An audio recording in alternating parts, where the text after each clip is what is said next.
Este niño ecuatoriano de 7 años pedía no ser abandonado en el lado estadounidense de la frontera entre Ciudad Juárez y El Paso, Texas, la noche del jueves 27 de mayo de 2021.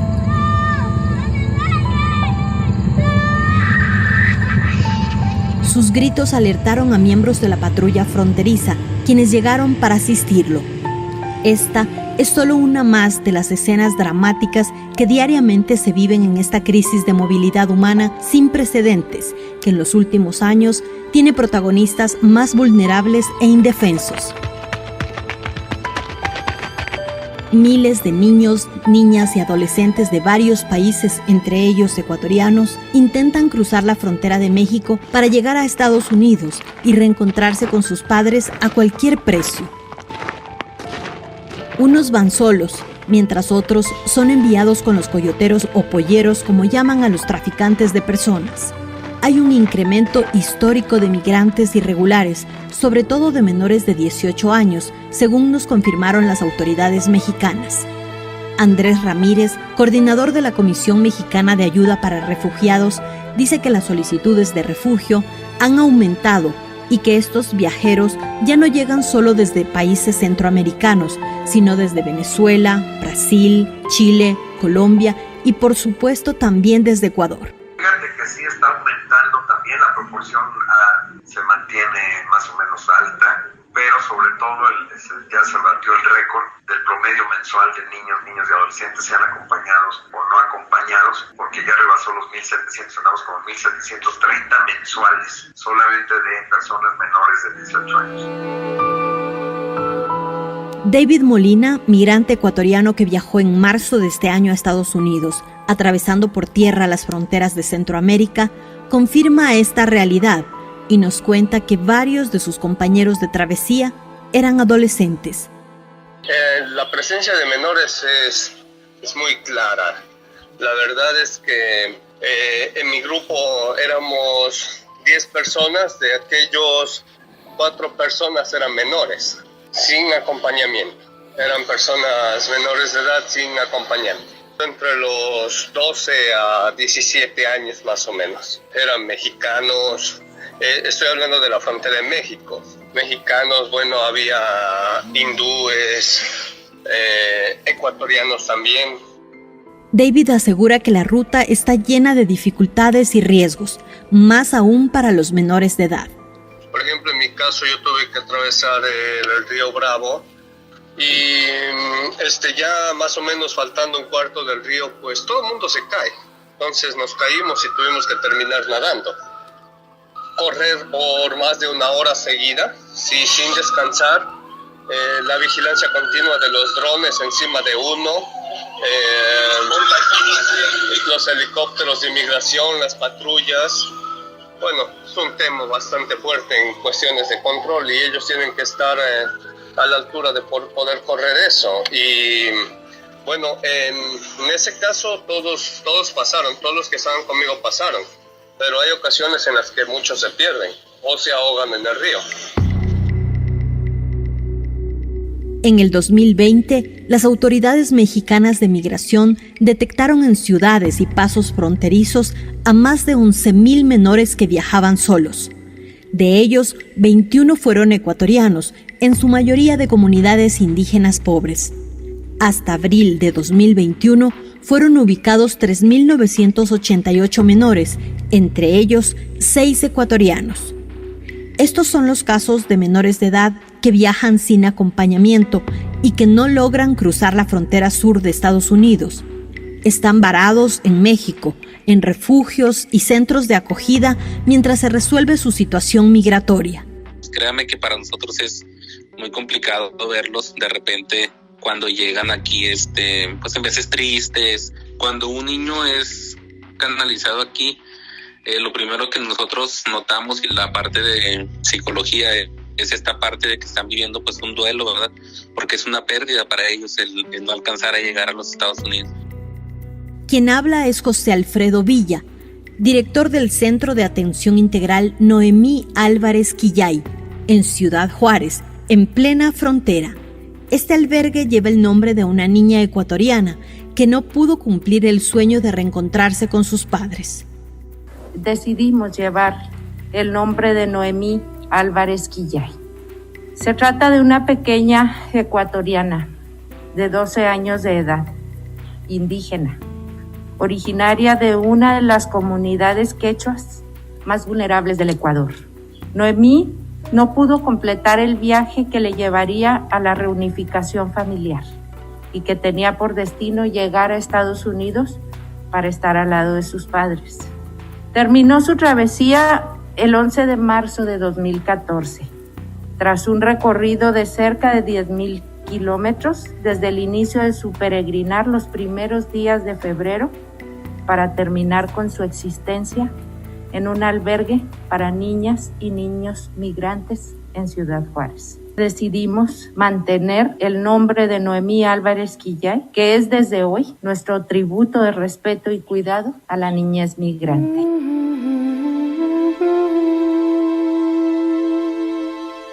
Es el discurso de Cintia Chavira, presidenta del Desarrollo Integral de la Familia de Chihuahua, México, al inaugurar este albergue el 12 de enero de este año. José Alfredo Villa, director de este centro, cuenta a Código Vidrio que los niños, niñas y adolescentes se quedan varios meses, dependiendo de los trámites que se realicen en cada uno de los casos, ya sea para la reunificación familiar, una solicitud de refugio o retorno asistido. Este es un albergue más que nada de tránsito, pero sí tenemos niños que pueden llegar a durar hasta 4 o 5 meses, dependiendo lo complejo de su casa. Este lugar, que queda a 300 metros de la frontera con Estados Unidos, hoy es el refugio de 80 menores de edad que no pudieron terminar su viaje y llegar al país del norte. Entre ellos hay 2 niños ecuatorianos que conviven con guatemaltecos en su mayoría, hondureños, salvadoreños y mexicanos. 85% son adolescentes de los 15 a los 17 años y el resto son pues también adolescentes de los 12 a los 15, y sí llegamos a tener a lo mejor niños 9 años, 8 años, pero es por motivos de que vienen acompañados de sus hermanos que son adolescentes, y pues para no separarlos es que los resguardamos aquí. Villa dice que a pesar de la pandemia de la COVID-19, el número de niños, niñas y adolescentes migrantes que llega a este albergue va en aumento. Ahorita estamos manejando los niveles que se alcanzaron durante todo el año pasado de canalizaciones de niñas, niños y adolescentes migrantes. Sí, pues aunque hay pandemia, pues las situaciones de ellos pues no paran, ¿verdad? Entonces sus vidas, sus decisiones, las decisiones que toma su familia pues siguen. Entonces sí ha aumentado considerablemente. Durante todo el año pasado fueron canalizados aquí con nosotros 184 niñas, niños y adolescentes extranjeros y 744 niños mexicanos. Y hasta el corte del mes de abril, ya habíamos recibido 173 niños extranjeros no acompañados y 733 mexicanos. Entonces, pues ya básicamente ya se alcanzó esa cifra del año pasado. Noemí Álvarez Quillay había cumplido apenas 12 años cuando abandonó su hogar en el Tambo, en la provincia de Cañar, al sur del Ecuador. Fue llevada por coyoteros hasta México. El plan era cruzar la frontera y reunirse con sus padres en Nueva York. En el trayecto fue detenida por las autoridades mexicanas y permaneció en un albergue, en donde se suicidó colgándose de una cortina de baño. Las investigaciones determinaron que Noemí fue abusada sexualmente antes de llegar al albergue. En abril de 2014, su cuerpo fue repatriado para ser sepultado en Cañar. Nube Chocyo, maestra del Departamento de Consejería de la Unidad Educativa El Tambo, colegio donde la niña estudiaba, aún la recuerda con tristeza. Una niña de pocas palabras, una niña que nunca informó que se iba, porque así son los estudiantes, son misteriosos, a veces no cuentan. Recordarle a la chica sí es doloroso a veces, porque es gente nuestra la que se va, niños que como aves que se cortan las alas y ahí quedan, se acaban, se terminan. Entonces duele muchísimo el saber que mucha gente que tiene que pasar muchos problemas y muchas adversidades para tratar de unirse con la familia, para tratar de formar lo que son la familia. Chocyo comenta que esta no es la única historia trágica que han vivido en el Tambo. En abril de 2018, 2 adolescentes que también estudiaban en su colegio intentaron migrar en el tren de aterrizaje de un avión que despegó desde el aeropuerto de Guayaquil con destino a Nueva York. Al momento del despegue, ambos cayeron y murieron de contado. 2 primos que eran de mi colegio, de mi mismo colegio, pero ya no eran niños que digamos, porque el uno ya tenía una niña y su pareja estaba en los Estados Unidos. El uno estaba entre unos 16 y el otro entre unos 17 años. 2 primos y que también viviendo, ¿no? Ellos eran originarios de una comunidad llamada Cachi, que queda un poquito más distante, sí, pero igual del mismo cantón. Y vean nuestros estudiantes que igual hemos tenido que ver historias dolorosas. A pesar de que en el Tambo todos conocen estas experiencias, los viajes irregulares de menores de edad de este cantón continúan. La rectora de la Unidad Educativa El Tambo, Jacqueline Córdoba, cuenta que cada año el colegio pierde más estudiantes que viajan a Estados Unidos para reunirse con sus progenitores. Buenos días, chicos, vamos a ver cuántos se han conectado a tiempo el día de hoy. En los primeros 4 meses del 2021, ya son 20 alumnos los que han dejado las clases virtuales y emprendieron el viaje. Sus historias son de todo tipo. Están las de aquellos que logran llegar, otras de los que han intentado pero son detenidos por migración y devueltos. Y también hay chicos que están desaparecidos.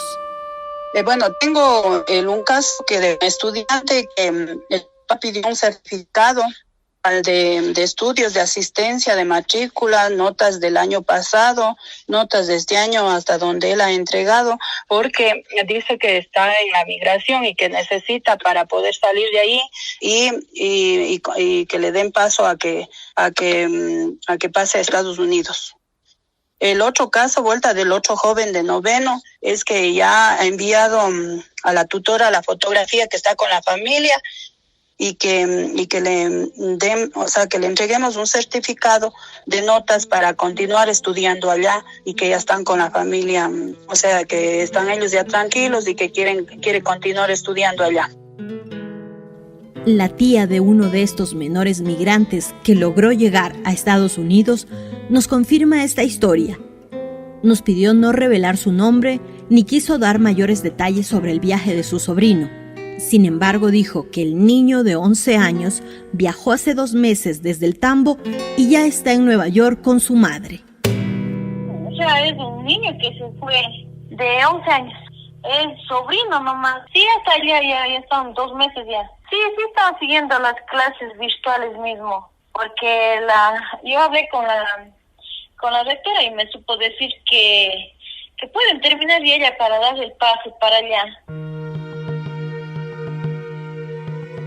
Pero no todos lo logran. Hay quienes no completan el trayecto y regresan a sus casas para continuar con las actividades que dejaron pendientes. Por ejemplo, hay un chico de 10º, y ahora me acuerdo que recién informó había una junta de curso del nocturno y como siempre yo les estoy apoyando así en las reuniones. Ese día estaba avisando la tutora que el chico no presenta el portafolio. Entonces, como yo tenía el teléfono del representante en ese momento de la junta, como hicimos la junta de manera presencial, delante de los profesores le llamé al representante. Yo le dije qué está pasando con su hijito, que por qué no está presentando las tareas. Y ahí me dijo el señor, verá, para decirle la verdad, mi hijo me estaba viajando a Estados Unidos, pero como le cogieron la migra, le hicieron regresar. Entonces ahora le ofrezco que se igualen las tareas y que le diga a los tutores que le esperen, porque va a igualarse un caso de que sí le han cogido y que ha regresado. Las autoridades ecuatorianas han recibido más alertas sobre pequeños abandonados en la frontera mexicana desde el año 2020 con la llegada de la pandemia de la COVID-19. Carolina Pesantes fue cónsul del Ecuador en Monterrey los 2 últimos años. Por la explosiva crisis migratoria, ella se enfocó en atender casos de menores que permanecen internados temporalmente en centros de acogida. En medio del endurecimiento de las políticas migratorias del entonces presidente Donald Trump, que separó a miles de padres de sus hijos. Al no entender cómo es lo que están procediendo las autoridades de Estados Unidos, hacen que cada vez más menores viajen solos o los envíen con familiares o personas allegadas, o en muchos casos igual con coyotes o traficantes de personas. Ahora, y hay muchos casos y que yo me he quedado esperando en los aeropuertos porque llegan los niños pequeños con sus con familiares o con personas, con los vecinos o personas allegadas, digamos, para poder que les dan los permisos de salida del país sus padres para que otras personas los traigan a México. El caso que más le impactó a Pesantes fue el de una niña ecuatoriana de 8 años que llegó a México desde Ecuador en septiembre del 2020 con su hermano de 18 años para intentar cruzar a Estados Unidos, donde vive su madre. Los dos vivían en una comunidad de Azuay solos. Ahora que no estás, vibran remotas sombras. Vienen los dos hermanos, o sea, la niña de 8 años con una vulnerabilidad doble, porque tiene discapacidad auditiva la niña. Vienen los dos ya pagando a los traficantes de personas. Al momento que vienen, él logra pasar y sin embargo a la niña, estos traficantes de personas les dicen que no van a poderla pasar y la dejan ahí. La pequeña estaba deambulando sola y desesperada en el puente que une Ciudad Juárez con El Paso, Texas, en Estados Unidos. Entonces la policía fronteriza mexicana la rescató y se comunicó con autoridades ecuatorianas. Vimos todas las posibilidades de cómo reunificar a la niña, porque claro, en Ecuador no tenía nadie para llegar, tenía a su hermana, quien dijo que no podía hacerse cargo, y su madre estaba en Estados Unidos, el hermano también, entonces en Ecuador no tenía quien se haga cargo. Y fue el primer caso de Ecuador que ocurrió, que logramos trasladarla a ella desde México hacia Estados Unidos de manera legal y segura y obviamente protegida. Nos pusimos en contacto con una organización internacional y ellos fueron quienes me apoyaron para que le den un patrocinio legal ya en Estados Unidos. Logré que me entreguen a ella y la crucé personalmente hacia Estados Unidos.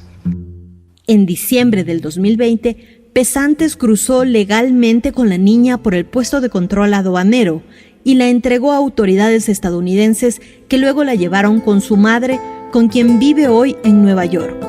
Ahora que el sol se va a dormir, ahora que el sol se va a dormir, se viste el cielo de carbón, se viste el cielo. Según datos del Ministerio de Gobierno del Ecuador, en el 2020, 54.258 ecuatorianos salieron en avión hacia México y regresaron 39.706, es decir, que 14.552 personas se quedaron en ese país.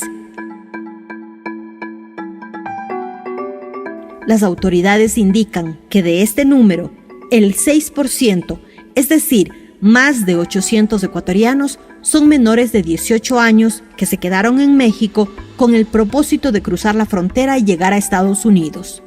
Algunos de los menores de edad lo intentan solos, pero en otros casos los familiares contratan a coyoteros que les cobran entre $12,000 y $20,000 para sacar a cada niño del Ecuador por vía aérea y llevarlo hasta México para luego cruzar la frontera.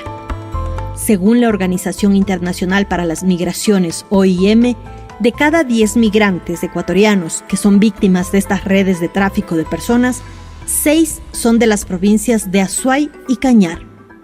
Coralía Sáenz Tinoco, de la OIM, asegura que estos viajes pueden ser mortales y traumáticos para los pequeños y que a los coyotes no les interesa el bienestar de los migrantes, sea cual sea su edad. Es solo un traficante. Es que cuando el viaje se complejiza, el migrante o la migrante, puede ser niño, adolescente o persona adulta, es dejada atrás, si es que esto implica que el grupo se retrase. Y por eso hemos escuchado en muchas ocasiones personas que han muerto o que encuentran cadáveres en los desiertos, por ejemplo, en México. Supimos del caso recientemente de las niñas pequeñas que fueron lanzadas por el muro en la frontera con Estados Unidos. Entonces eso nos da una claridad sobre que en el tráfico ilícito de migrantes, quien acompaña el coyotero, pues no tiene ningún tipo de preocupación sobre qué es lo que le pase a la víctima. A ellos simplemente les interesa poder obtener réditos económicos de este movimiento.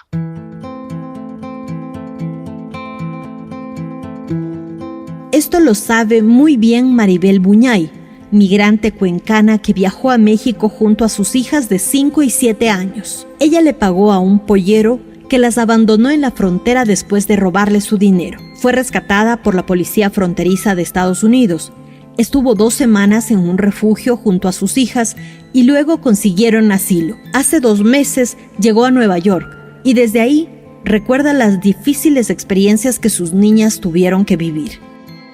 Bueno, mi experiencia fue algo trágica, digamos, porque yo caí en malas manos de personas malas, pero no todos corremos con la misma suerte. Hay personas que llegan con ninguna dificultad, hay personas que llegan bien.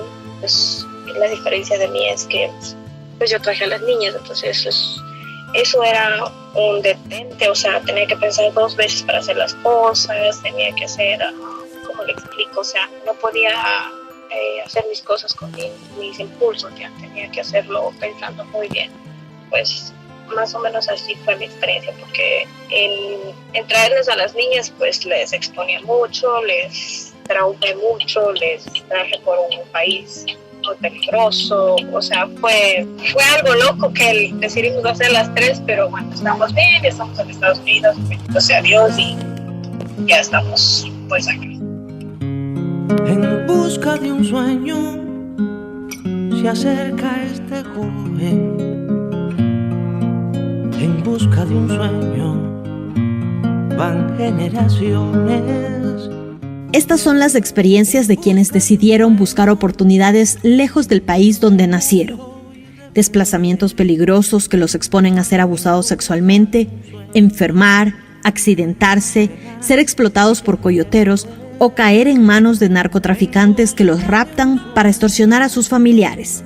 Situaciones que continuarán repitiéndose mientras las condiciones de vida de extrema pobreza en sus países no cambien.